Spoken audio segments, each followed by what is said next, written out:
Hello everyone, welcome back to my channel. कैसे हो आप लोग? आई होप आप सभी लोग बहुत अच्छे होंगे एंड मैं भी ठीक हूँ। और आप लोगों के लिए बहुत ही इम्पोर्टेंट वीडियो लेकर के आई हूँ।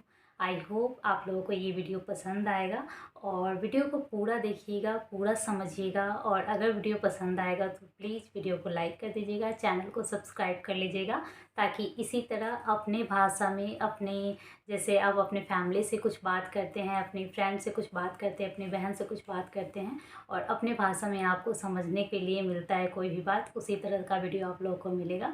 तो चैनल को सब्सक्राइब जरूर कर लीजिए। तो जिनकी नई नई शादी हुई है और वो भी प्रेगनेंसी नहीं चाहते हैं, तो वो प्रेगनेंसी से कैसे बचे, उनको कैसे पता चलेगा कि कब वो रिलेशन ना बनाए और प्रेगनेंसी से बच जाए।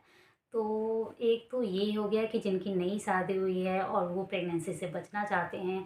दूसरा ये कि जिनकी ज़्यादा दिन शादी हो चुका है और वो प्रेग्नेंट होना चाहते हैं, वो प्रेगनेंसी प्लान करना चाहते हैं और वो प्रेग्नेंट नहीं हो पा रहे हैं, तो वो कैसे प्रेग्नेंट हो।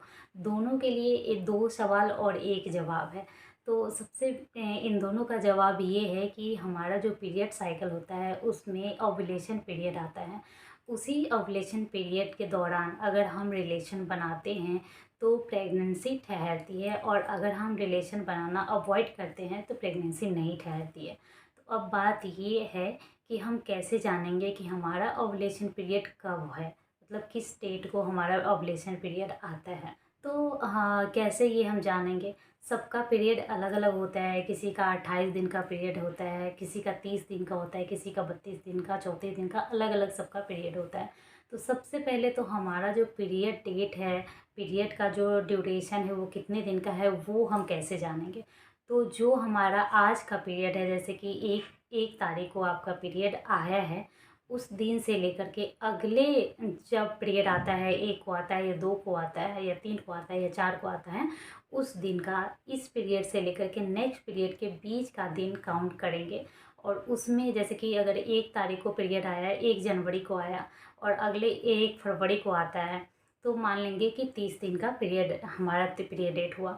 अगर हमारा 28 जनवरी को ही आ गया तो हम समझेंगे कि हमारा 28 दिन का हुआ। हमारा 2 फरवरी को हुआ तो हम समझेंगे कि 32 दिन का पीरियड डेट हुआ।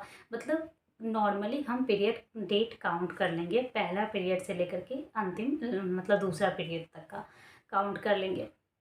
अब हम ओव्यूलेशन डेट कैसे निकालेंगे? तो पहले तो पीरियड काउंट कर लेंगे जो हमारा, जैसे मान लो कि 30 दिन का पीरियड डेट होगा, तो 30 दिन का पीरियड डेट में से हम 14 दिन घटा देंगे। 14 दिन घटा देंगे तो जितना भी दिन आएगा उतना दिन से लेकर के 5 दिन तक हम रिलेशन बनाएंगे अगर हमको प्रेगनेंसी चाहिए। और 5 दिन तक रिलेशन नहीं बनाएंगे अगर हमें प्रेगनेंसी नहीं चाहिए, हमें अवॉइड करना है, तो हम रिलेशन नहीं बनाएंगे। दूसरी बात ये है कि सिंपल सी बात है, आप इतना ना करो कि इतना जोड़ो इतना घटाओ, इसमें कन्फ्यूजन हो सकता है और आपको ना पता कहीं चले कि हमारा ओव्यूलेशन डेट कौन सा हुआ, अच्छे से काउंट नहीं हो पाया या फिर आपको ना पता चले। तो सबसे अच्छा, जो सबसे आसान तरीका है, अगर आप प्रेगनेंसी नहीं चाहती हैं, आप न्यूली मैरिड हैं, तो नॉर्मल सी बात है, जैसे आपका जो पीरियड होता है, पीरियड डेट से 5 या 7 डेज़ तक तो आप वैसे भी अवॉइड करते हैं। उससे लेकर के 7 दिन के बाद से लेकर के 11 दिन तक आप रिलेशन बना सकते हैं। लेकिन 11 दिन से लेकर के 19 दिन के बीच में अगर आप रिलेशन अवॉइड करें, या अवॉइड तो लोग नहीं करते हैं, हो सकता है तो आप सेफ्टी यूज करें और उसके बाद आप मतलब कि इस चीज़ को अवॉइड कर सकते हैं, प्रेगनेंसी अवॉइड कर सकते हैं।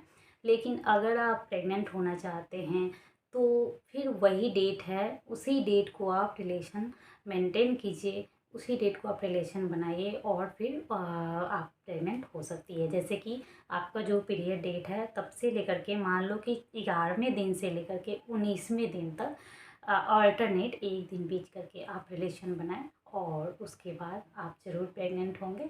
और उसके बाद कमेंट करके ज़रूर बताइएगा कि आपको वीडियो हमारा कैसा लगा। अगर अच्छा लगता हो तो प्लीज़ लाइक कर दीजिएगा।